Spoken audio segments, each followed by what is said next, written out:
1979년 10월 26일 저녁 궁정동 안가에서 총성이 울렸습니다. 대한민국의 지도자 박정희 대통령이 쓰러졌습니다. 18년간의 국가 재건과 산업화 시대가 그렇게 막을 내렸습니다. 청와대와 육군본부 그리고 전국이 충격에 빠졌습니다. 하지만 한 가지는 멈추지 않았습니다. 박정희 대통령이 세운 경제의 기계, 산업의 톱니바퀴는 계속 돌아갔습니다. 1973년 착공한 포항제철은 이미 사기 설비까지 완공돼 연간 850만 톤의 조강을 생산하고 있었습니다. 대한민국의 철강은 이제 일본과 맞설 만큼 성장했습니다. 1962년 5억 달러에 불과하던 수출액은 1979년 150억 달러를 넘었습니다. 경부고속도로는 하루 평균 3만 대 이상의 차량이 달리며 산업의 동맹 역할을 했습니다. 이것이 박정희 대통령이 남긴 산업화의 인프라, 즉 스스로 돌아가는 국가 시스템이었습니다. 하지만 세계 경제는 호락호락하지 않았습니다. 1979년 제2차 오일 쇼크가 터졌습니다. 국제 유가는 배럴당 13달러에서 30달러로 치솟았고 소비자 물가는 18.3%, 다음 해에는 28.7%까지 올랐습니다. 중화공업에 쏟아부은 막대한 투자로 대한민국의 외채는 205억 달러에 이르렀습니다.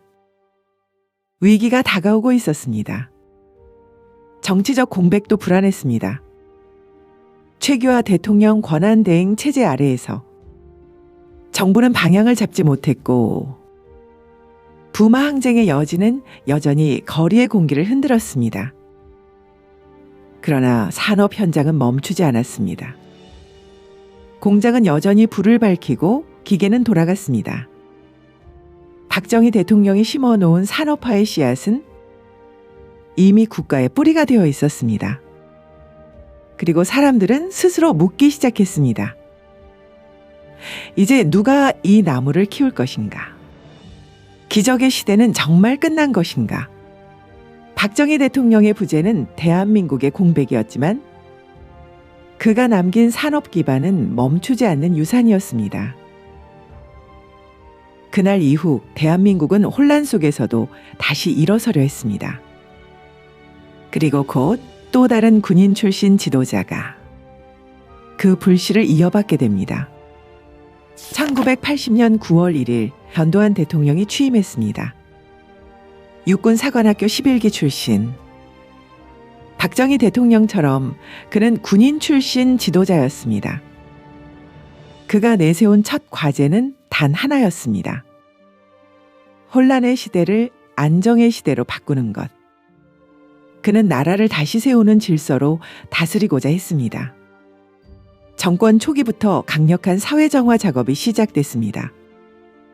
1980년 8월 언론기본법을 제정해 혼란스러운 언론 구조를 통합했습니다.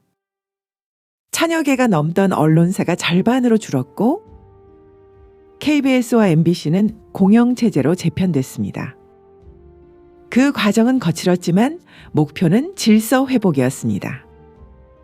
삼청교육대도 그 연장선이었습니다. 1980년 8월부터 10월까지 약 6만 명이 입소했습니다. 범죄와 부패, 사회적 무질서를 바로잡기 위한 조치였지만 과정이 과도하다는 비판도 뒤따랐습니다. 야간 통행 금지도 계속 유지됐습니다. 전후 혼란기부터 이어온 규제였지만 국가의 통제를 통해 사회적 안정을 우선시한 시기였습니다. 하지만 전두환 대통령은 경제만큼은 전문가의 손에 맡겼습니다.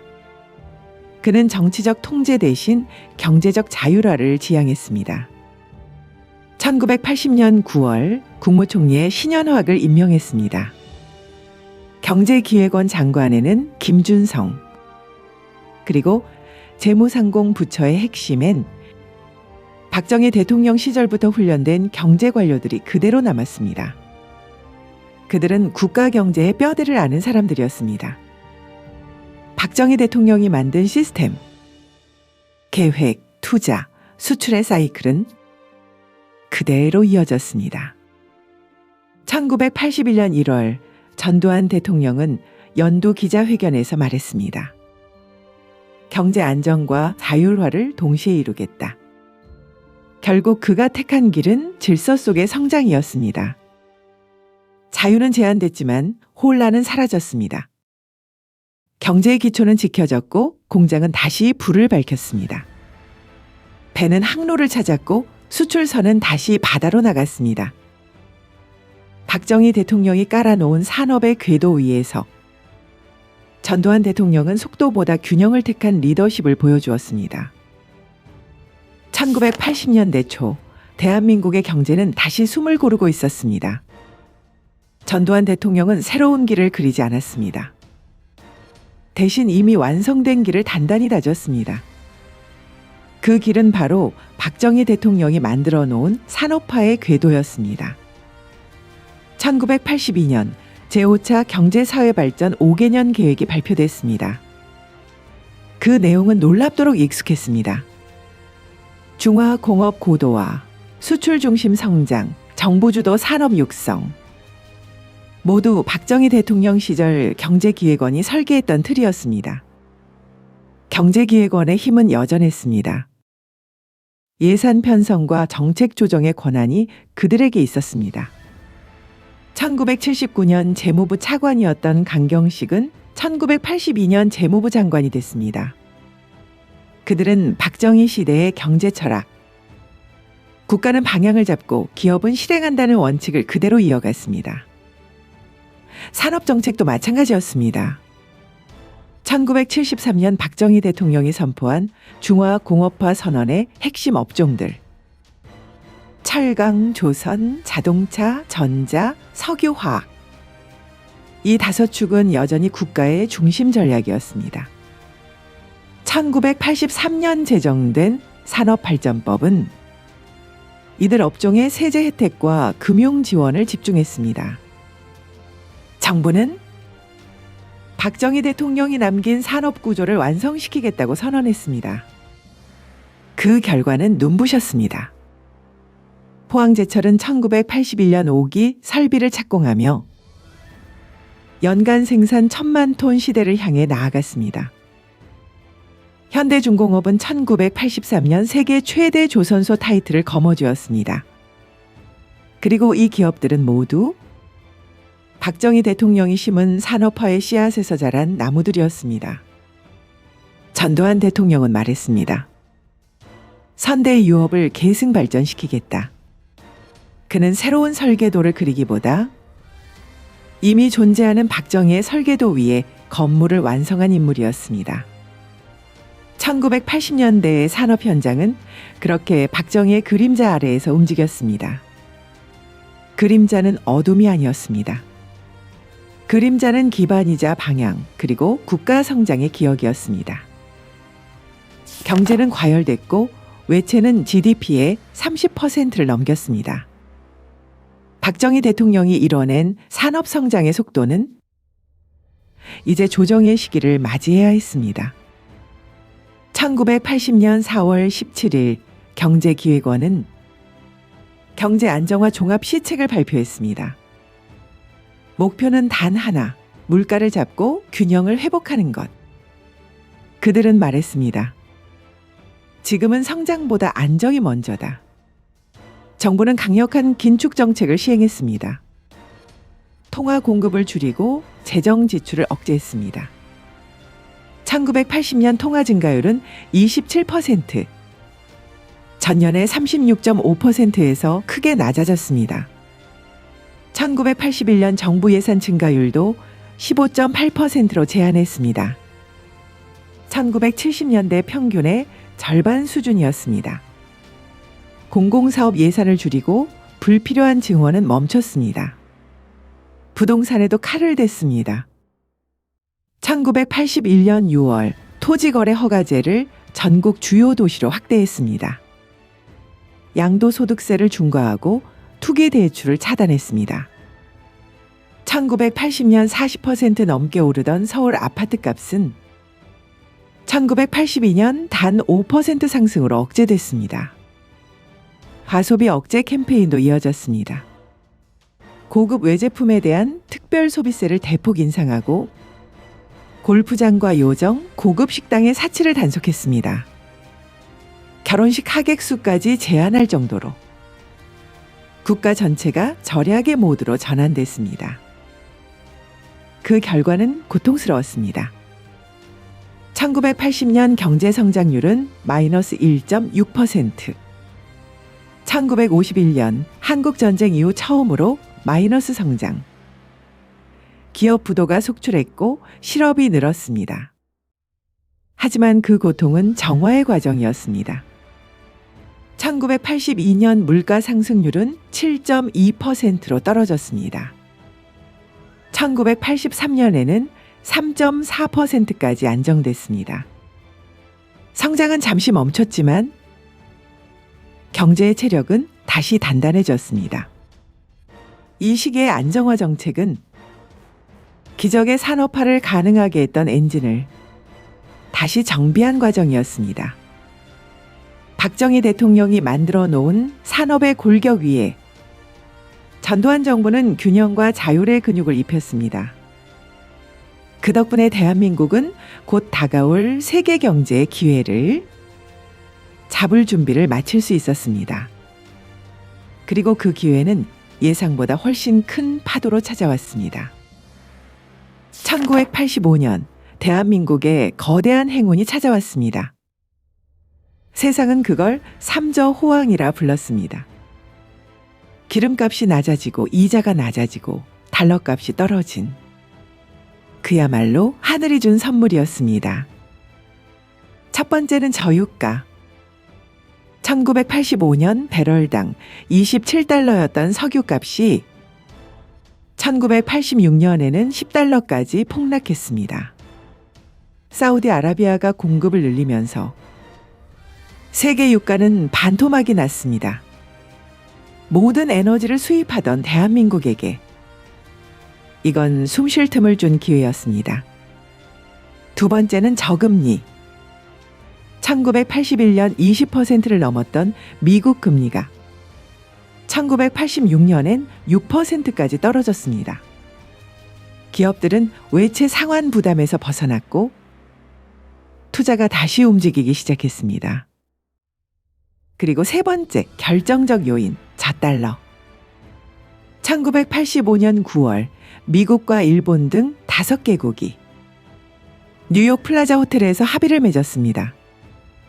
플라자 합의. 그 결과 엔화 가치가 폭등했습니다. 1달러에 240엔 하던 환율이 1987년에는 120엔으로 급등했습니다. 이게 무슨 의미였을까요? 일본 제품의 가격이 순식간에 2배가 된 겁니다.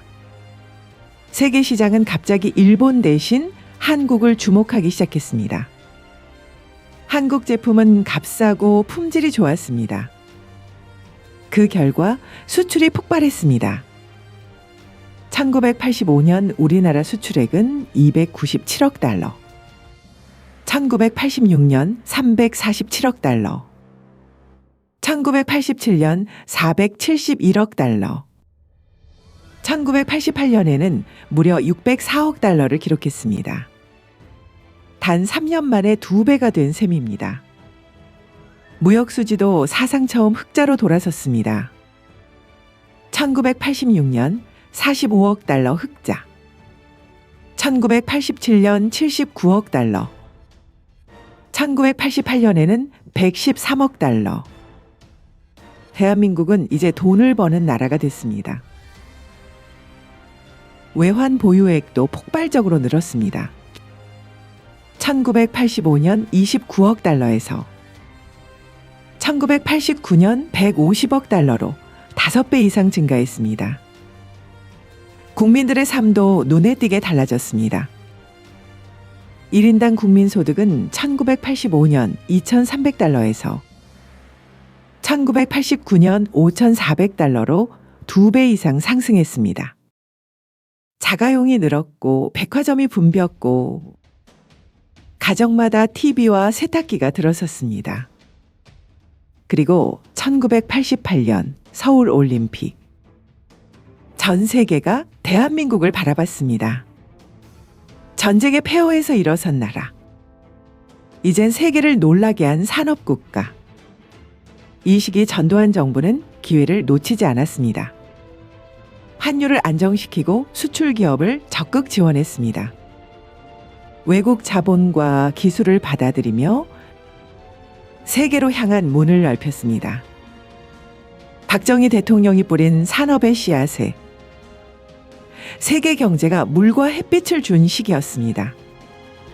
이제 대한민국은 더 이상 원조를 받는 나라가 아니라 세계 시장의 경쟁자였습니다. 박정희 대통령이 심어놓은 씨앗들이 드디어 열매를 맺고 있었습니다.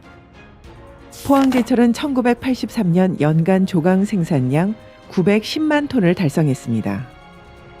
세계 10위권 철강 기업으로 성장했고 1987년에는 1200만 톤을 넘어섰습니다.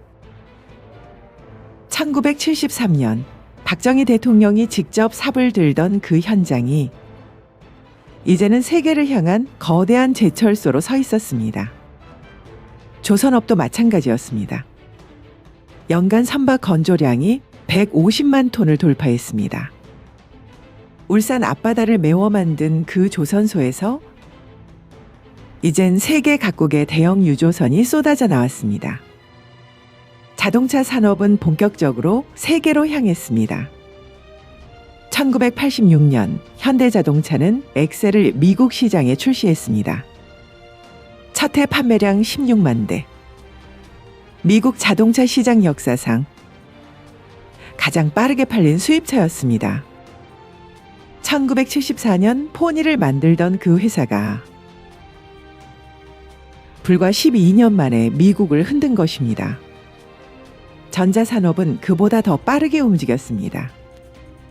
삼성전자는 1983년 64K D램 개발에 성공하며 세계 반도체 시장에 진입했습니다. 1986년엔 256kb D램으로 세계 3위. 1988년에는 1메가 D램을 일본과 동시에 개발했습니다. 한국의 기술이 이제 일본을 따라잡기 시작했습니다. LG전자는 1987년 미국에 전자레인지 100만 대를 수출했습니다. 가전왕국이라 불리던 일본을 제치고 한국 제품이 세계 가정에 들어가기 시작한 겁니다. 건설업도 여전히 강했습니다. 중동의 모래바람 속에서 현대건설, 대우건설, 삼성물산은 매년 수십억 달러의 공사를 따냈습니다. 1988년 현대건설의 해외 수주액은 42억 달러에 달했습니다. 석유화학 산업도 뿌리를 내렸습니다. 1972년 울산에 세워진 한국종합화학은 1980년대에 연간 에틸렌 생산량 30만 톤 규모로 확장됐습니다. 여천 석유화학단지는 1987년 본격 가동을 시작했습니다. 이 모든 산업은 하나의 줄기로 연결됩니다. 1973년 박정희 대통령의 중화학 공업화 선언. 그가 설계한 청사진이 1980년대 전두환 시대에 현실로 완성된 것입니다. 전두환 대통령은 새로운 산업을 만들지 않았습니다. 그는 이미 심어진 나무를 자라게 했습니다. 박정희 대통령의 산업국가 구상이 결실을 맺는 시대, 그것이 바로 1980년대 중반이었습니다. 1988년 대한민국은 세계 12위 수출국이 됐습니다. 1962년 1억 달러 수출해서 26년 만에 600억 달러로 600배 성장. 현대, 삼성, 대우, LG, 포스코. 이 이름들은 이제 세계가 아는 이름이었습니다. 이제 대한민국은 더 이상 가난한 나라가 아니었습니다. 박정희 대통령이 설계한 산업의 틀이 전두환 시대의 완성형으로 진화하고 있었던 것입니다. 1988년 2월 25일 전두환 대통령이 청와대를 떠났습니다. 7년 5개월간 이어진 군사정권이 막을 내렸습니다. 이제 대한민국은 새로운 선택을 했습니다. 국민이 직접 대통령을 뽑는 시대.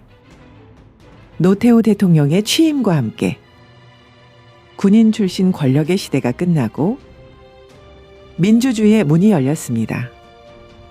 1961년 5월 16일 박정희 대통령의 집권으로 시작된 27년간의 군정체제는 대한민국 근현대사의 한 장을 닫았습니다.